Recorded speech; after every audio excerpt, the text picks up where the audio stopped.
Ya, namanya Mas Sugeng, 35 tahun, salah satu personil BPBD atau rescue tertampan di suatu kota. Ya, musim hujan telah tiba. Seluruh personil BPBD diperintahkan untuk siap siaga jika sewaktu-waktu terjadi kejadian yang tak terduga. Dan baru saja briefing mengenai kelengkapan alat pengaman, tiba-tiba saja pihak BPBD mendapat kabar jika malam ini terjadi banjir di perkampungan yang terdapat di pinggir sungai. Ya, pihak BPBD pun dengan segala perlengkapannya segera meluncur ke lokasi. Dan begitu sampai lokasi, beberapa petugas dibantu TNI dan warga yang tak terkena dampak membantu. Berbagi tugas, mulai dari membangun tenda darurat, tenda dapur umum, dan lain sebagainya. Dan Sugeng sendiri bertugas mengevakuasi korban. Dan dengan memakai jaket pelampung, juga perahu karet, Sugeng mulai mengevakuasi satu persatu warga. Dan saat proses evakuasi, petugas mulai kewalahan karena hujan semakin lama semakin deras. Suasana semakin riuh, tangis warga pecah. Akibat rumah-rumah warga yang mulai tenggelam, juga beberapa sanak saudara yang belum ditemukan karena banjir. Sugeng dan petugas lainnya mulai menyisir ke rumah-rumah warga. Dengan hati-hati, Sugeng mulai membantu warga, terutama wanita dan anak-anak, lalu mengevakuasi ke tempat aman yaitu di tenda darurat. Dan itu Sugeng dan petugas lain bolak-balik ia lakukan, sampai warga benar-benar aman. Namun hujan tak kunjung reda, yang semakin lama semakin membuat banjir semakin besar. Dan bahkan petugas mendapat informasi jika masih banyak warga yang belum ditemukan. Pak, tolong teman saya, hanyut Pak, belum ketemu, teriak seorang pemuda sekitar 18 tahunan pada Sugeng dan petugas yang lain. Temanmu di mana? Tenang. Di mana tadi hanyutnya? Di rumahnya Pak, tapi rumahnya udah tenggelam Pak. Rumahnya di sebelah mana? Sini, kamu ikut naik perahu karet, pakai jaket pelampung, kita cari sama-sama. Kamu tunjukin di mana rumahnya. Iya Pak. Ya, pemuda itu pun kini ikut dalam pencarian. Semakin malam hujan tak kunjung berhenti dan tambah deras. Nah, di sini rumahnya Pak. Tapi udah tenggelam, hilang. Kamu yakin di sini rumahnya? Iya Pak, ini pohon asem patokannya. Yuyut. Coba panggil temanmu, siapa tahu dengar. Iya Pak. Yuda. Yud, gue dateng Yud. Yuda. Ya, pemuda itu terus memanggil temannya, namun tak kunjung ada jawaban. Seketika pemuda itu menangis. Tenang, jangan menangis. Kita akan terus berusaha sampai menemukan teman kamu. Iya Pak, mana dia lagi sakit. Memangnya sakit apa dia? Sejak dia periksa diri ke dokter, dia gak mau kasih tahu sakitnya apa Pak. Memangnya dia gak punya orang tua? Dia tinggal sebatang kara Pak, ibunya meninggal 2 bulan yang lalu. Bapaknya menikah lagi, tapi dia gak mau tinggal dengan bapaknya. Karena bapaknya juga gak mengakui Yuda sebagai anaknya. Kenapa gitu? Iya Pak, hanya karena Yuda ketahuan suka sama laki-laki. Seketika Sugeng terenyuh mendengar cerita anak muda ini. Lalu, dari mana dia bisa bayar sekolah kalau hidup sendiri? Setiap pulang sekolah, dia bantu-bantu di bengkel tetangganya Pak yang sebelum pertigaan jalan tadi. Oh, begitu. Sabar ya, Bapak akan terus mencarinya untukmu. Iya Pak. Siapa namamu? Yudi Pak. Sugeng dan tim SAR lainnya terus mencari korban yang belum ditemukan. Dan ketika sedang menyisir, salah satu tim melihat jasad mengapung di antara genteng rumah yang tenggelam. Geng, itu ada korban. Iya, cepat ke sana. Yuda, apa itu Yuda? Sepertinya perempuan. Bro, tali, kamu turun angkat. Woi, kantong jenazah woi, perintah Sugeng pada tim lainnya dan berteriak pada tim yang ada di perahu karet lainnya. Innalillahi wa inna ilaihi raji'un bro, udah meninggal bro. Bawah, kita harus kembali dulu. Wah, ini tetangga Yuda, lalu gimana nasib Yuda? Sabar, kita harus menaruh jenazah ini ke tepi. Bapak janji setelah ini Bapak akan cari lagi. Tapi kamu jangan ikut ya, akan sangat beresiko. Apalagi hujan sangat deras, banjir semakin besar. Kamu tunggu di tenda darurat, biar kami yang mencari. Tapi saya nggak tenang Pak, kalau nggak menemukan Yuda sendiri. Jangan khawatir, percayakan pada kami. Kami butuh bantu doa. Doakan Bapak dan tim SAR agar bisa menemukan temanmu dalam keadaan apapun ya. Iya Pak. Doakan. Semoga ada keajaiban dan temanmu bisa ditemukan dengan selamat. Amin. Apapun yang terjadi dan kemungkinan terburuk nanti, kamu harus ikhlas menerima. Karena kita tidak pernah tahu musibah datangnya kapan. Iya Pak. Ya, rombongan pun kembali ke tenda darurat pengungsian. Dan begitu sampai di tenda pengungsian, keluarga korban seketika histeris ketika melihat kantong jenazah yang Sugeng dan tim bawa. Suasana haru dan duka menyelimuti malam kelam. Mobil ambulan mulai berdatangan. Dan ternyata tak hanya Sugeng yang menemukan jenazah satu-satunya. Dan ternyata masih banyak juga tim lain yang menemukan jenazah. Bahkan di antara jenazah yang ditemukan terdapat anak-anak kecil. Sungguh menyedihkan. Dan jika dijumlahkan, total korban yang ditemukan sudah puluhan. Namun masih ada beberapa yang masih belum ditemukan. Termasuk teman pemuda ini yang bernama Yuda. Entah mengapa, setelah Sugeng mendengar cerita dari pemuda ini, Sugeng jadi kepikiran. Semua tim bergantian beristirahat, termasuk Sugeng. Sugeng turut membagikan nasi bungkus pada korban, agar tak kelaparan. Lalu Sugeng juga memberikan nasi bungkus pada Yudi, yang juga sedang mondar-mandir turut membantu warga. Yudi sendiri tak terdampak banjir, karena rumahnya jauh dari lokasi banjir. Yudi memang ke lokasi banjir karena mendapat kabar jika lokasi banjir ada di rumah Yuda. Yudi, nih, makan dulu. Ucap Sugeng menyerahkan nasi bungkus pada Yudi, dan Yudi menerimanya meski raut wajahnya masih terlihat cemas. Makasih Pak. Sabar ya, sebentar lagi Bapak akan mencari Yuda lagi. Iya Pak. Makan yang banyak supaya kamu tidak sakit. Kamu kesini dengan siapa? Sendiri Pak. Orang tuamu gak nyariin? Orang tua saya kerja di luar kota Pak. Tadi udah telepon dan nanyain kabar saya. Dan saya bilang gak apa-apa, rumah aman. Kamu tinggal sendiri? Sama nenek Pak? Oh, begitu. Pak Sugeng sendiri sudah berkeluarga? Belum? Ah, masa? Gak percaya saya. Kok bisa gak percaya? Ya, soalnya kalau tak lihat-lihat, Pak Sugeng ganteng. Bahkan paling ganteng di antara petugas-petugas yang lain di sini. Hah, bisa aja kamu. Beneran Pak, ucap Yudi tersenyum yang tiba-tiba membuat Sugeng suka melihatnya.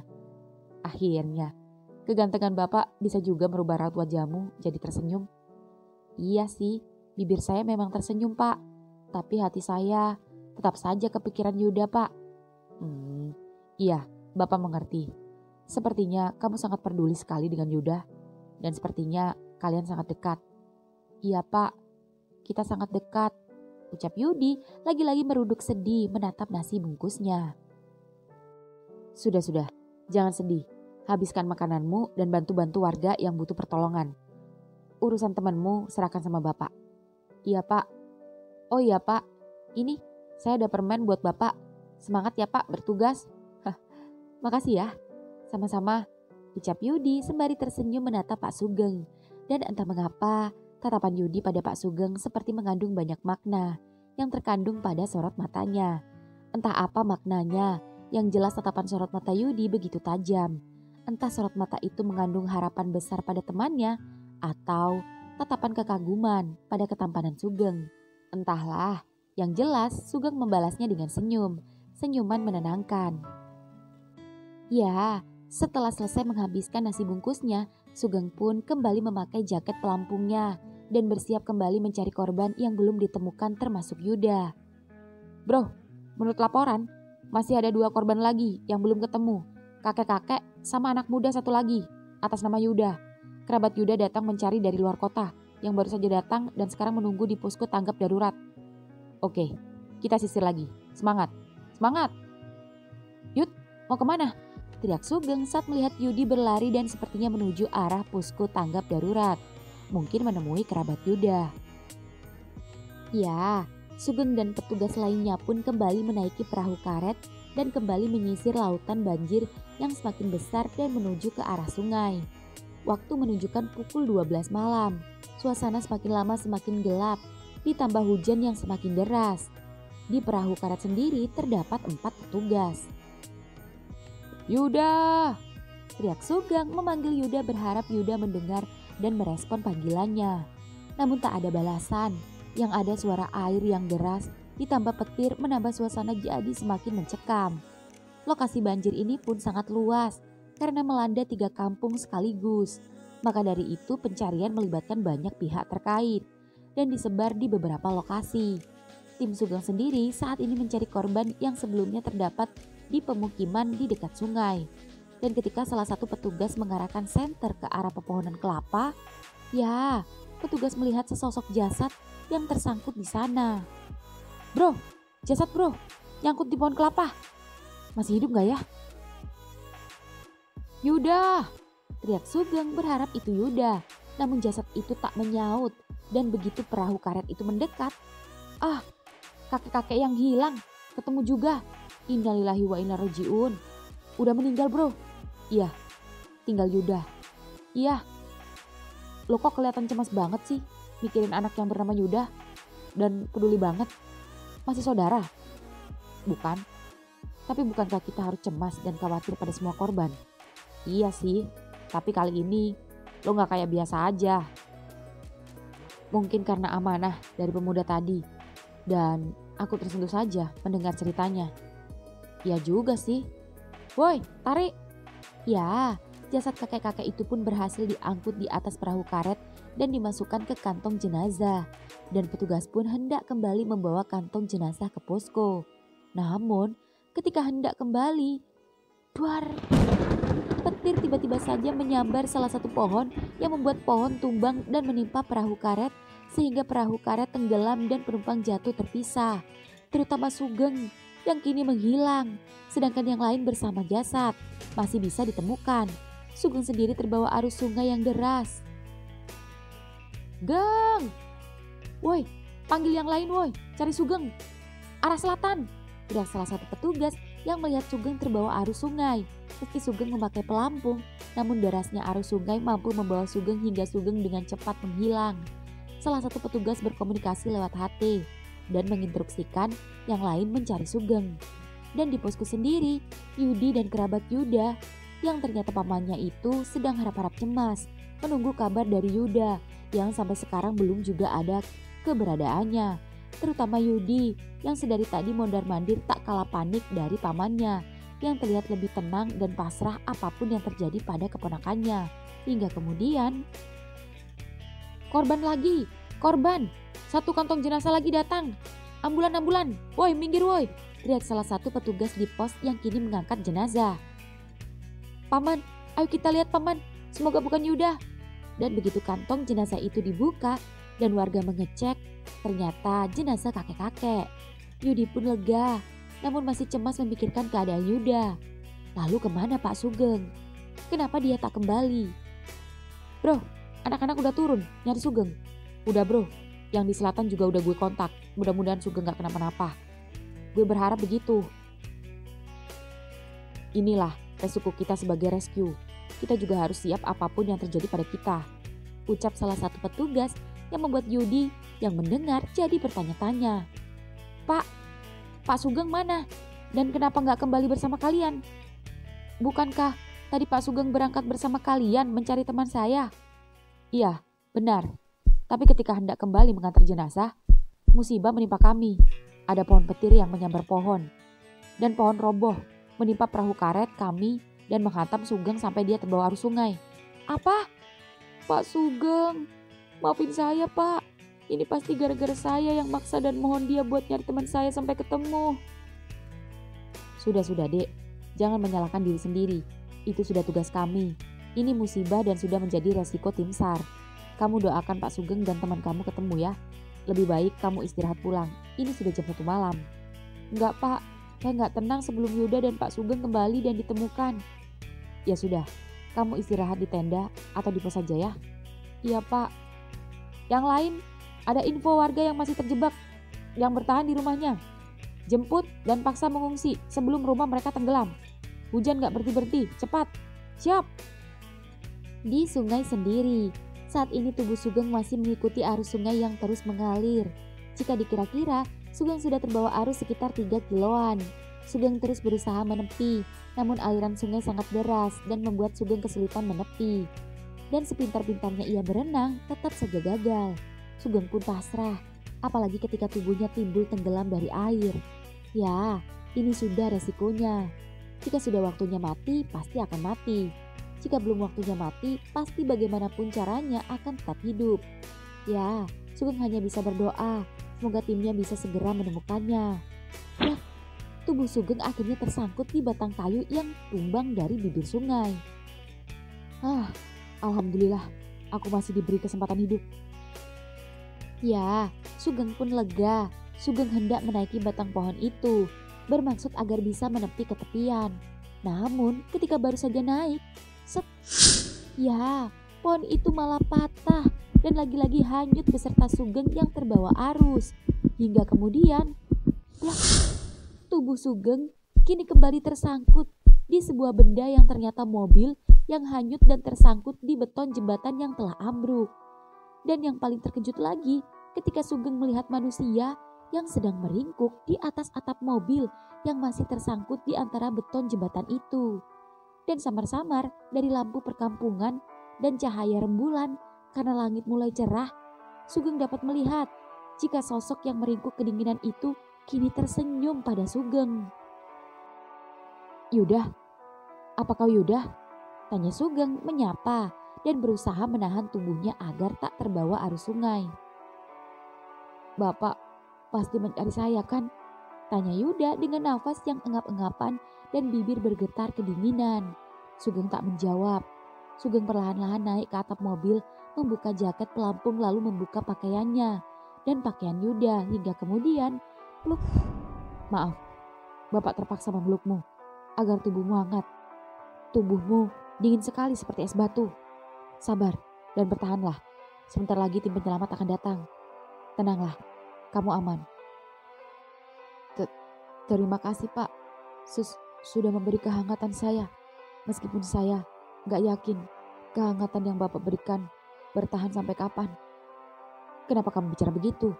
Bapak yakin kamu bisa bertahan. Semangat, bertahanlah. Apa kamu lapar? Sebentar. Ini, Bapak ada permen. Sini, Bapak suapin. Sepertinya saya tahu permen ini. Iya, itu dari seseorang yang sampai saat ini cemas menunggu kamu kembali. Bapak gak bisa bayangin kalau Bapak bisa membawamu dan menemukanmu dalam keadaan selamat, ucap Sugeng memasukkan permen ke mulut Yuda. Namun Yuda hanya menanggapi dengan tersenyum ketika mengetahui jika permen itu dari Yudi sahabatnya. Namun setelah tersenyum, tiba-tiba saja matanya mengeluarkan air mata. "Yuda, ada apa? Tenang, kita sudah aman di sini. Kita akan selamat. Apa yang kamu tangisi?" "Yuda, kenapa tubuhmu bergetar? Kamu gak apa-apa?" Pak, saya gak kuat lagi. Saya lelah. Apakah saya boleh minta tolong sama Bapak?" "Yuda, jangan bicara seperti itu. Bapak sudah menemukanmu. Kita tinggal menunggu tim penyelamat. Tolong 3 permintaan saya untuk yang terakhir kalinya." "Tidak, Bapak gak mau. Jangan bicara begitu. Kamu aman. Percaya dan yakin sama Bapak." Saya percaya dan yakin sama Bapak. Tapi saya tidak yakin dengan takdir Tuhan." Seketika melihat wajah Yuda yang menggigil dan memelas itu membuat Sugeng iba. "Apa itu? Katakan. Bapak akan lakukan jika Bapak bisa." "Maaf kalau saya tidak sopan. Saya ingin berciuman dengan Bapak untuk yang terakhir kalinya." "Apa?" Iya, kedua, saya mau Bapak berkencan dengan Yudi, teman saya yang menunggu saya saat ini. Ketiga, ciumlah bibirnya agar bibir saya tersambung dari bibir Bapak ke bibirnya. Dan kalau Bapak keberatan, Bapak cukup berpura-pura saja. Tolong, saya ingin mencium bibirnya, tapi belum kesampaian hingga kondisi saya seperti ini. Saya menyayanginya, tapi saya tak bisa bertahan lama di sampingnya." Sugeng terdiam, bingung harus bagaimana. Kondisi Yuda semakin memburuk Tubuhnya semakin menggigil, bibirnya terlihat membiru, wajahnya mulai pucat. Petir tiba-tiba menyambar. Langit yang tadi terang sinar rembulan seketika redup dan hujan kembali turun. Beruntung keduanya terlindungi karena di bawah jembatan. "Yuda, bertahan," ucap Sugeng mulai panik saat melihat Yuda mulai melemah. Bahkan matanya mulai sayu. Sugeng yang iba pun memeluk Yuda lebih kencang. Hingga kemudian, cuk. Ya, Yuda seketika membuka matanya saat Pak Sugeng mengecup bibir dinginnya. Dengan sedikit bergetar dan masih menggigil, Yuda membalas ciuman Pak Sugeng. Entah mengapa Sugeng yang awalnya ragu, lambat laun Sugeng mulai menikmati.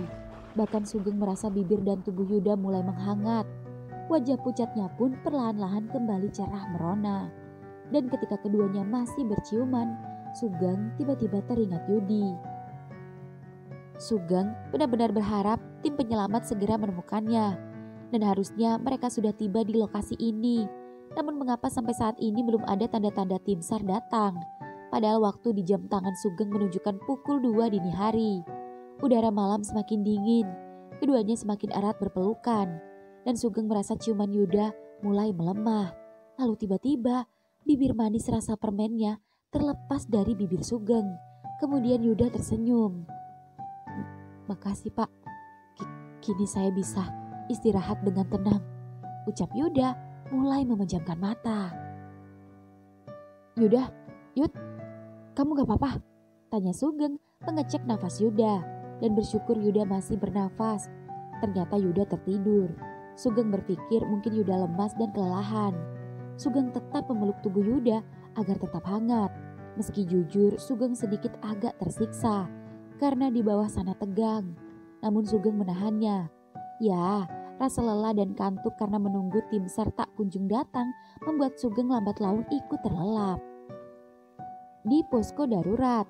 Di posko darurat sendiri, Yudi masih cemas menunggu kabar dari Yuda dan Pak Sugeng. Sedangkan Paman Yuda berada di dalam tenda sedang tidur.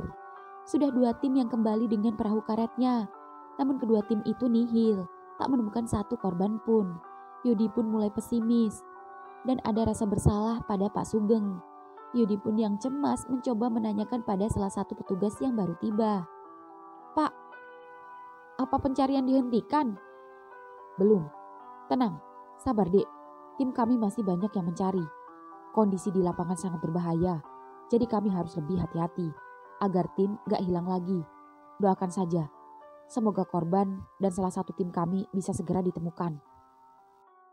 Pagi hari kemudian, pagi ini masih di bawah jembatan yang ambrol dan masih di atap mobil yang menyangkut di beton jembatan. Pagi ini Sugeng terbangun. Dan ketika terbangun, Sugeng melihat Yuda masih memejamkan mata. Sugeng mencoba membangunkan, namun tubuh Yuda sudah kaku. Wajah dan bibirnya pucat. Dan ketika Sugeng mendekatkan ujung jarinya di hidung Yuda, "Innalillahi wa inna ilaihi raji'un." "Yuda." Sugeng terkejut ketika bangun-bangun mendapati Yuda telah berpulang. Sugeng menangis sesegukan sembari memeluk jasad Yuda yang sudah kaku. "Maafin Bapak. Bapak gak bisa membawamu kembali pada Yudi dalam keadaan selamat." "Geng! Sugeng!" teriak rekan tim SAR yang terdengar baru datang. "Woi, di sini, cepat!" "Sugeng? Woi, itu Sugeng." "Dengan siapa dia?" Ya, tim SAR pun buru-buru menghampiri Sugeng. Dan seketika semua terkejut melihat Sugeng selamat, namun juga terkejut melihat jasad di samping Sugeng. Apalagi keduanya ditemukan hanya memakai bawaan saja. Dan setelah Sugeng menjelaskan kronologinya, baik Sugeng dan jasad Yuda pun kini dievakuasi. Di posko darurat. Di posko darurat, pagi ini Yudi terkejut ketika dibangunkan oleh Paman Yuda saat ketiduran di dalam tenda. Yudi bangun nak, ada korban ditemukan." Seketika Yudi langsung beranjak dari tidurnya dan berlari menghampiri tim SAR. Yudi senang melihat Pak Sugeng selamat. Namun ketika melihat kantong jenazah pada perahu karet dan melihat Pak Sugeng mendekati Yudi dan pamannya, "Maaf, Bapak tidak bisa membawa kembali Yuda dengan selamat." "Yuda, anakku!" Yudi pingsan. "Yudi, Satu minggu kemudian, di sekolah, Yudi tampak tak fokus dengan pelajaran terakhirnya. Ya, sudah seminggu setelah kepergian Yuda, Yudi murung, tak seceria biasanya. Rasanya hari-harinya hampa tanpa Yuda, karena keduanya terbiasa bersama. Bahkan ketika teman-teman lainnya menghiburnya dan mengajak pergi hangout, namun Yudi menolaknya dan merasa tak bersemangat. Entah sampai kapan Yudi seperti ini. Bel tanda pulang sekolah pun berbunyi. Semua murid pun berlarian keluar kelas satu persatu untuk pulang. Begitu juga Yudi. Dengan langkah lemas Yudi berjalan ke parkiran. Motor Yudi pun berjalan melewati gerbang. Dan ketika sampai gerbang, Yud, Pak Sugeng? Kirain lupa. Udah mau pulang ya? Iya Pak. Ada apa Pak? Gak ada apa-apa. Cuma kangen aja pengen ngobrol sama kamu. Itu juga kalau kamu gak buru-buru. Enggak kok Pak. Tapi saya mau ke makam Yuda dulu. Oh ya sudah, kita sama-sama ke sana. Setelah itu Bapak mau ngajak kamu nongkrong. Iya Pak. Entah mengapa ketika Pak Sugeng yang mengajaknya, justru Yudi tampak bersemangat dibanding diajak teman-temannya nongkrong. Singkat cerita, keduanya pun dengan membawa motor sendiri-sendiri kini sampai makam. Dan setelah memanjatkan doa, Sugeng yang melihat Yudi sesegukan seketika mengelus pundak Yudi dan menenangkannya. Sabar ya, semua sudah takdir. Ikhlaskan. Yuda sudah tidak sakit lagi. Iya Pak. Ya sudah, yuk. Ya. Ya, Pak Sugeng pun mengajak Yudi nongkrong di restoran cepat saji. Yudi tak menyangka jika Pak Sugeng akan menemuinya. Makasih ya Pak, traktirannya. Dari kemarinan, saya gak enak makan. Tapi begitu ketemu Bapak, nafsu makan saya tiba-tiba meningkat. Bisa aja kamu. Bisa gak? Jangan panggil Bapak kalau berdua gini. Emang saya kayak bapak-bapak? Gak juga sih. Terus saya harus panggil apa? Mas lah, biar agak mudahan gitu. Mas Sugeng maksudnya. Nah, gitu lebih enak dengernya. Coba ulang. Mas Sugeng. Nah, gitu kan kedengaran lebih romantis. Hah? Maksud saya enak aja dengernya. Oh, ucap Yudi yang jadi salting. Tak hanya Yudi, entah kenapa Sugeng juga gugup dan grogi dan bingung harus bicara apa. Yud, ya. Ada apa Pak? Mas. Gak jadi dah. Kok gitu? 2 hari kemudian di kantor BPBD, entah mengapa Sugeng merasa rindu pada Yudi dan merasa berat jika tak segera menyatakan perasaannya pada Yudi. Ya, selain tak enak memegang amanat dari almarhum Yuda, itu juga karena jujur Sugeng mulai suka pada pemuda itu. Ya, Sugeng sendiri adalah biseks. Dia sempat berpacaran dengan cewek, juga laki-laki sekali. Namun kandas karena LDR dan kesalahpahaman. Dan sejak 2 tahun ini Sugeng menyendiri. Namun entah mengapa, pertemuannya dengan Yudi dan Yuda membuat pengalaman yang paling berkesan, yang membuat Sugeng ingin melanjutkan kisah ini. Apalagi Yudi cukup manis di matanya. Ya, Sugeng benar-benar tertarik pada Yudi. Sugeng pun yang sedari tadi rindu mencoba mengecat berondongnya itu. Namun Yudi tak juga membalas pesannya. Hingga kemudian, pasukan siap siaga, banjir menerjang kampung sebelah, sungai jebol, menerjang kantor desa dan sekolah pelangi 1. Apa? Ya, mendengar jika sekolah Yudi terkena dampak, Sugeng panik dan langsung segera meluncur ke lokasi. Petugas SAR dibagi menjadi beberapa tim, dan Sugeng sendiri memilih ke lokasi sekolah, sembari mencoba mengevakuasi siswa. Sugeng juga mencari Yudi, namun dia tidak tahu di mana Yudi. Karena sebagian kelas di paling bawah yang tepat dekat sungai hampir tenggelam. Dan terlihat ada 4 siswa cowok yang tengah duduk di atas atap genteng menunggu dievakuasi. Pak, masih ada teman saya Pak, 1 lagi yang terjebak Pak. Yud, tenang Yud, ada tim SAR, aman. Teriak satu siswa yang membuat Sugeng panik saat mendengarkan nama Yudi. Bro, aku evakuasi murid yang terjebak. Kalian evakuasi 4 siswa dan bawa ke tempat lebih aman. Oke, hati-hati. Nih, pelampung satu lagi sama ban. Oke. Hati-hati Gang, ucap salah satu tim. Dan perahu karet pun mengevakuasi keempat siswa. Dan kini giliran Sugeng yang kini berjalan dan mengintip dari celah pintu genteng yang terbuka. Yud, Pak, Mas, tenang. Mas akan turun ke situ. Ya ampun, kenapa kamu bisa ada di dalam plafon sih? Untung saja gak ambrol. Hehe. Kenapa kamu gak keluar naik ke atap? Fobia ketinggian. Hehe. Ini, pakai pelampungnya. Cepat, airnya mulai naik. Lihat, sudah selutut. Iya. Ayo, kamu naik duluan. Pelan-pelan. Awas. Dek. Ya, Sugeng berhasil menangkap dan memeluk tubuh Yudi saat hendak terperosok. Sehingga wajah keduanya kini dekat dan saling menatap. Hingga kemudian, cup. Ya, Yudi terkejut ketika Mas Sugeng mengecup bibirnya. Mas suka kamu. Mas homo? Sugeng tak menjawab. Sugeng hanya tersenyum dan mengangguk. Lalu, cups. Ya, lagi-lagi Mas Sugeng kembali mencium Yudi. Dan entah kenapa Yudi senang dan membalas ciumannya yang kini merambat kemana-mana. Bahkan entah bagaimana awal mulanya, tahu-tahu kepala keduanya sudah sama-sama naik dan terlihat dari atap genteng. Namun tubuh keduanya masih di atap plafon. Hingga kemudian, slep. Ya, Sugeng berhasil memasuki berondong manisnya itu. Sensasinya luar biasa. Saking nikmatnya, sampai-sampai keduanya mengabaikan air yang mulai naik menenggelamkan pinggang keduanya. Sehingga keduanya bercinta dalam genangan banjir yang kini mulai naik ke dada. Sesuatu hendak keluar, sampai genggaman tangan Yudi kuat-kuat memegangi genteng. Sampai genteng mulai bergeser dan berjatuhan ke dalam banjir. Hingga kemudian, ya, Sugeng mencabut miliknya dan menaikkan kembali celana keduanya.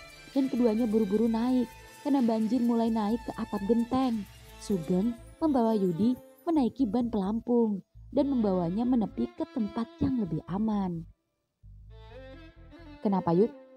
Sakit? Maaf ya, Mas suka kamu. Iya, tadi udah bilang. Terus jawabanmu? Masih butuh jawaban setelah udah bikin nyari saya. Jadi mau pacaran sama bapak-bapak? Gak masalah kalau bapak-bapaknya kayak Pak Sugeng. Amanah sudah tersampaikan. Apa? Oh, gak apa-apa. Mas senang punya cowok berondong, manis lagi. Happy ending.